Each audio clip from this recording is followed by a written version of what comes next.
Oi pessoal, esse vídeo vai tratar da ação direta de inconstitucionalidade número 5581, ajuizada pela Associação Nacional dos Defensores Públicos, ANADEP, na pessoa do defensor Hilton Norberto Robel Filho, do Distrito Federal, frente a uma lei federal, né, essa ação. E então, vamos dizer, o réu, o presidente da República, é representado pela União, né? Isso é um protocolo. Quando a norma é federal, né, o próprio presidente da República que a sancionou é acionado pela Justiça e quem responde é o advogado da União. Essa petição, essa ação foi incluída em pauta no dia 18, tá? Deixa eu ver aqui. Não, no dia 13 ela foi incluída em pauta, no dia 13 de abril, agora esse mês, para o Tribunal Pleno, mediante sessão virtual, ou seja, o Pleno, o STF vai dar o veredito final dessa decisão, né? E a relatora é a ministra Carmen Lúcia. Então, o julgamento será amanhã, virtual, tá? O processo será virtual. Eu quero dizer para vocês que a Defensoria Pública, segundo o artigo 134 da Constituição Federal, e já aproveito para dizer que a Constituição Federal é a espinha dorsal de todos os outros conjuntos normativos do nosso país, né, as leis e todas as outras normas que possam ser expedidas pela administração pública ou qualquer outro órgão, elas nunca podem ter conflito com a Constituição Federal. A Constituição Federal é essa orientadora das normas do país. No 134, essa Constituição diz que a Defensoria Pública, que intentou, ajuizou essa ação, é instituição permanente, essencial à função jurisdicional do Estado, né, a função jurídica das leis, né, a persecução das leis, incumbindo-lhe como expressão e instrumento do regime democrático, fundamentalmente a orientação jurídica, né, o que incumbe? A orientação jurídica, a promoção dos direitos humanos e a defesa em todos os graus, judicial e extrajudicial, quer dizer, administrativo, né, dos direitos individuais e coletivos de forma integral e gratuita aos necessitados. Diante dessas premissas da Defensoria Pública, ela achou por bem ajuizar essa ação direta de inconstitucionalidade da Lei 13.301 de 2016, e essa lei previa alguns benefícios para portadores de Zika, inclusive idosos, grávidas, né? Mas ela tinha algumas limitações que eles questionam, né, que essa lei garante, por exemplo, um salário mínimo à pessoa com deficiência ou idoso que não tem um meio de prover a própria manutenção ou de tê-la provida pela família, sendo os procuradores, na forma do que foi redigido no caput do artigo 18, esse artigo restringe inconstitucionalmente, ou seja, contrariando ao que diz a Constituição, o seu recebimento por apenas 3 anos. Eles querem ampliar esse recebimento, né, porque os problemas podem ser continuados bom, aborda outras questões de salários, né, de auxílio maternidade e tudo mais. Só que ele pede, por fim aqui, a declaração de nulidade do parágrafo 2º do artigo 18, que condiciona a concessão desse benefício ao término da licença maternidade. Esse é um dos pontos. Aí já tem um impacto econômico, tá? Eu estou querendo ler para vocês terem ideia de que isso não é só uma questão política, isso não é uma questão filosófica, isso é uma questão financeira, para variar, sempre tem dinheiro no meio. E aí, ele vai dizer assim que é inadequado confundir o direito de salário maternidade com o benefício de prestação continuada, lembrando que os dois estão previstos em dispositivos diversos. Segundo eles, também a impossibilidade de acumulação viola determinações constitucionais de proteção à família e à criança, ou seja, está usando a proteção à criança e à família para requerer o direito. Mas, ao mesmo tempo, ele pede o quê? Que haja possibilidade de se retirar da configuração de crime o aborto dessas mesmas crianças. É uma coisa completamente contraditória. E da garantia e ofende ainda os deveres de proteção, o direito à vida, dignidade e saúde. Aí vem aqui, olha, a ANADEP, para terminar, pede ainda que se declare a inconstitucionalidade do enquadramento da interrupção da gestação em relação à mulher que tiver sido infectada pelo vírus da Zika. Ou seja, se ela tem um diagnóstico que ela está infectada pelo vírus, ela pode abortar. Que esse artigo está previsto no 124, né, que é o aborto, né?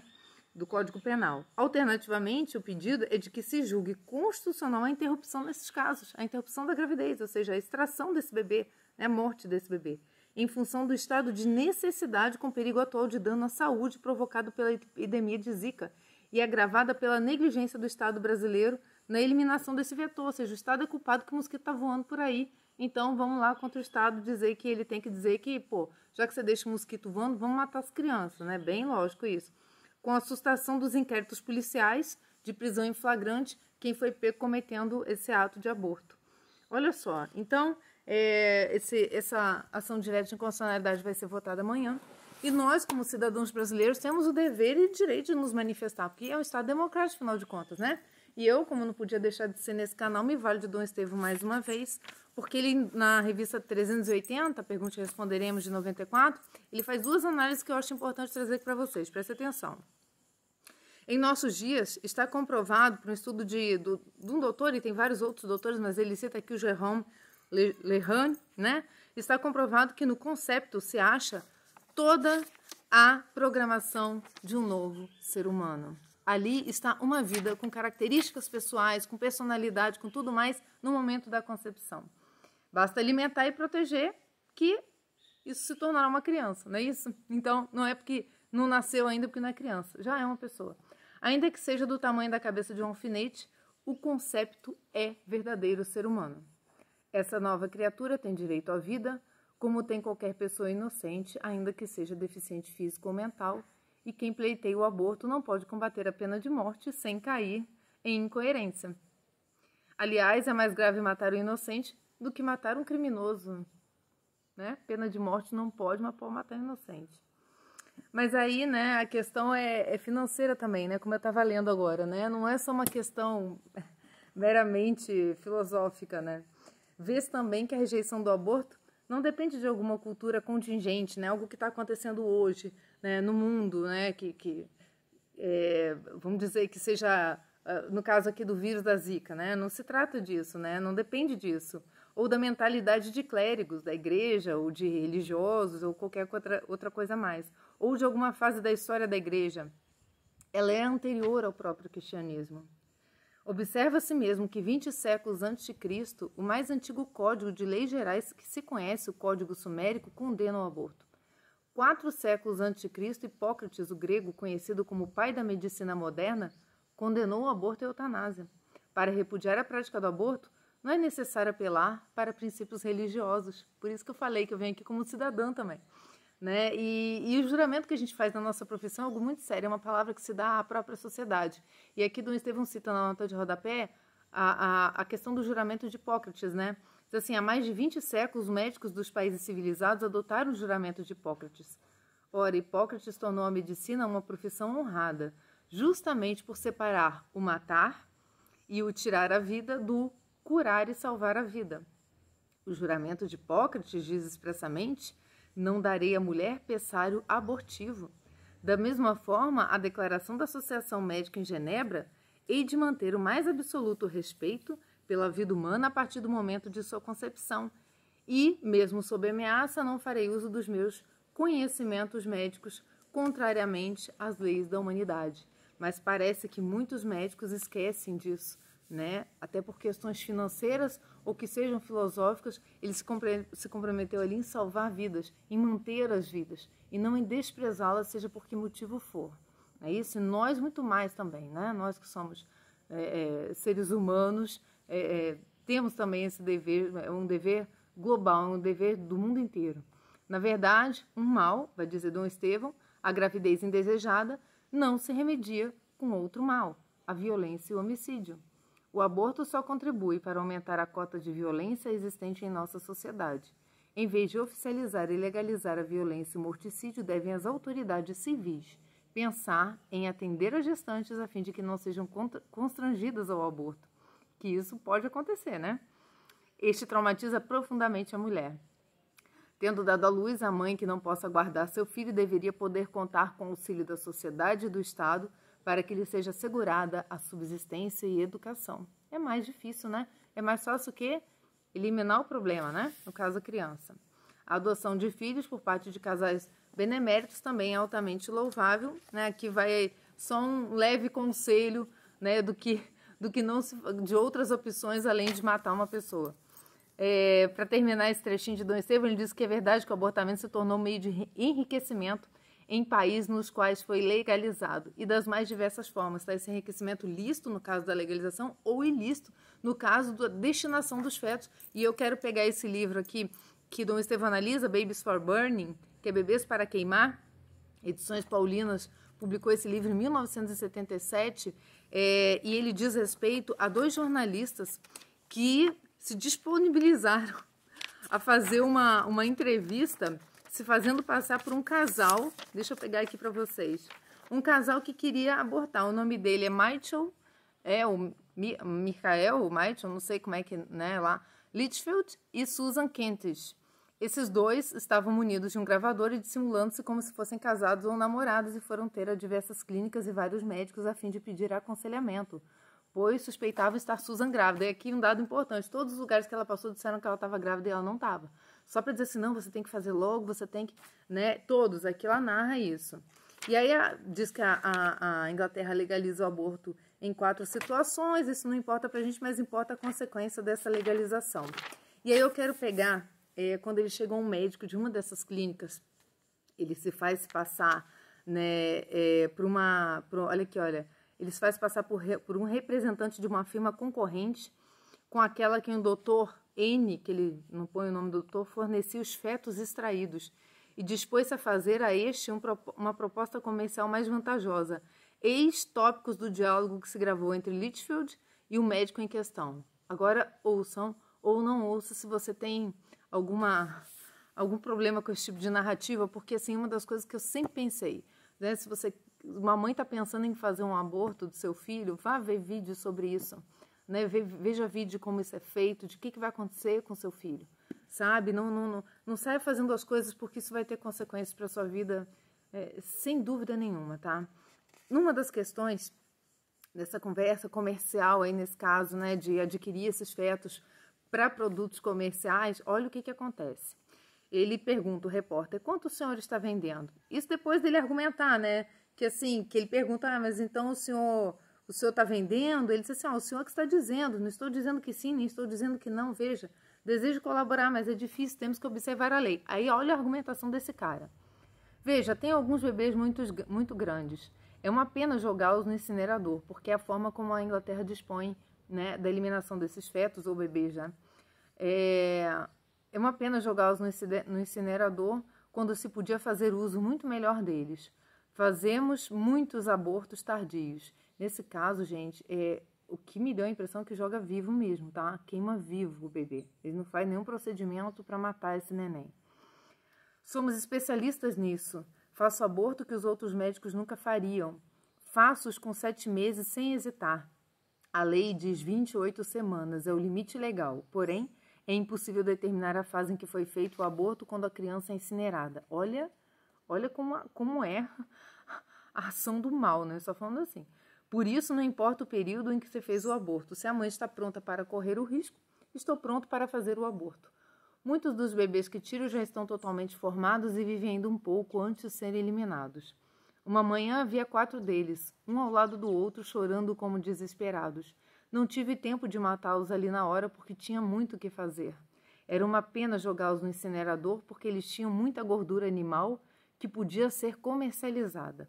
Naquele ponto, se tivessem sido colocados numa incubadora, poderiam sobreviver, mas na minha clínica eu não possuo essa espécie de facilidades. O nosso negócio é pôr fim a vidas e não ajudá-las a começar. Não sou uma pessoa cruel, sou realista. Se sou pago para fazer um trabalho e se o trabalho é livrar uma mulher de um bebê, então não estaria desempenhando o meu papel se deixasse que o bebê vivesse, embora o mantenha vivo cerca de meia hora. Tenho alguns problemas com as enfermeiras, muitas delas desmaiam no primeiro dia. Temos sempre muita rotatividade em nosso pessoal. As alemãs muitas vezes são boas, não são uma raça de gente sentimental. As inglesas têm tendência, mas nem sempre, a serem sentimentais. E aí vem uma colocação dele, nessa cabeça doente dele, psicótica dele, né? Porque eu duvido, né? Acho que somos seres humanos todos iguais, temos os mesmos sentimentos. Aí, porque vem a intenção dele de se assemelhar a Hitler. Vejam bem o comentário que ele faz aqui. Hitler pode ter sido inimigo deste país, mas nem tudo a respeito de sua política era mal. Ele tinha algumas ideias e filosofia muito progressistas. A seletividade da vida sempre teve grande fascínio por certos elementos do mundo médico. Sempre considerei a possibilidade da reprodução seletiva e da eliminação seletiva, mas isto é outro assunto. Desculpe aborrecê-lo com as minhas teorias. Acho que o senhor me julga meio doido, não é? Se o sou, não sou o único. Muitos ginecologistas, muitos mesmos que fazem aborto em Londres e em outras clínicas da Inglaterra, pensam da mesma maneira que eu, mas devemos ser homens da ciência e não homens de emoção. Devemos ver através do nevoeiro do sentimentalismo.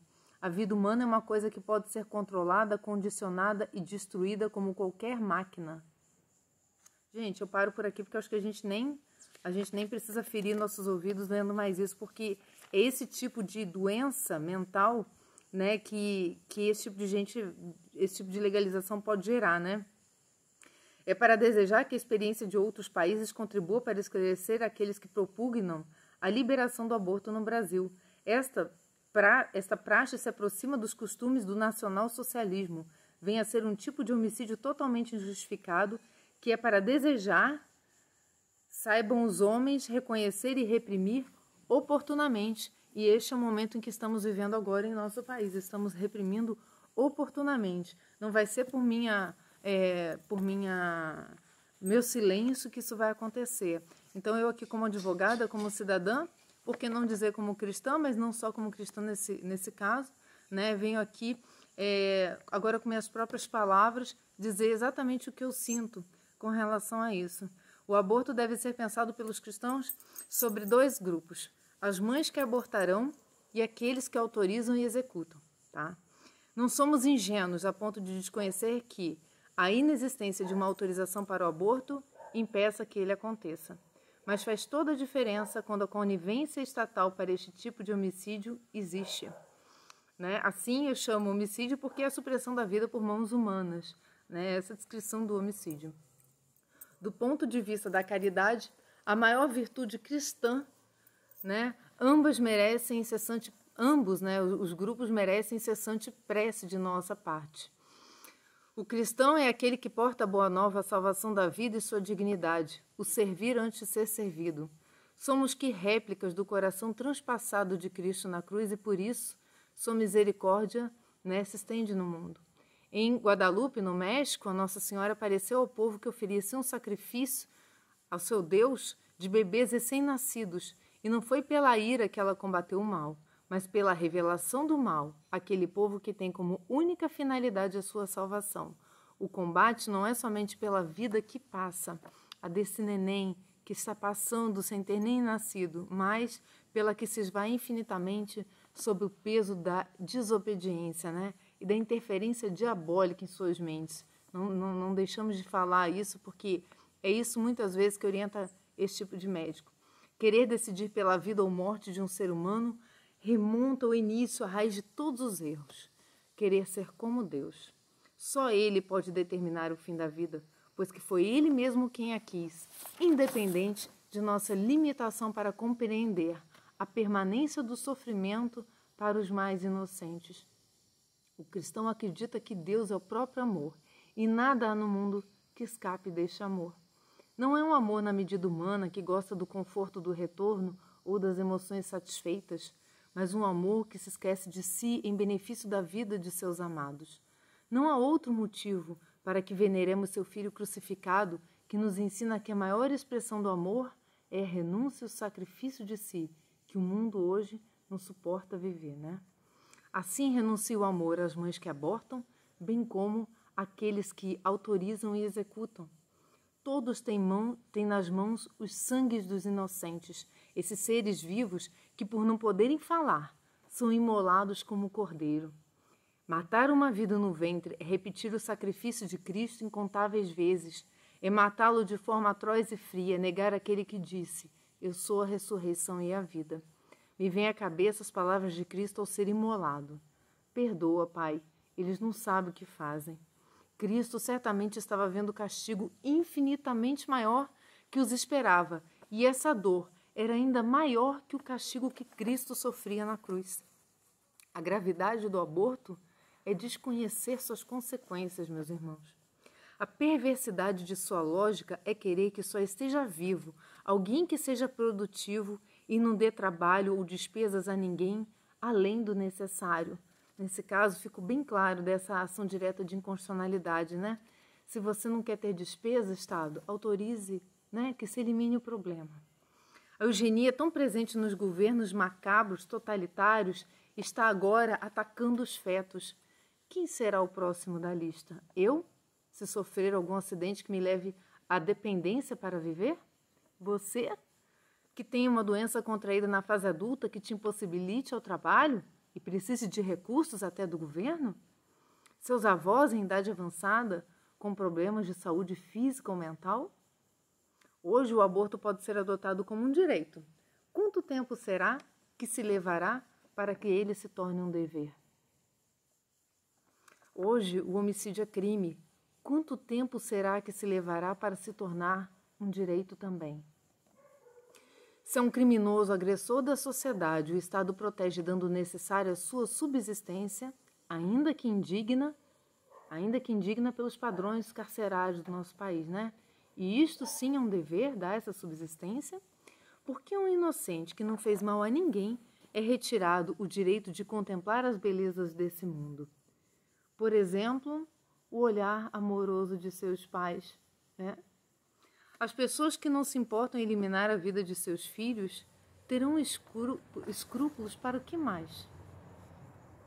Os que autorizam com selo estatal uma matança diária de inocentes estão mesmo prontos para proteger as leis, a vida e a sociedade?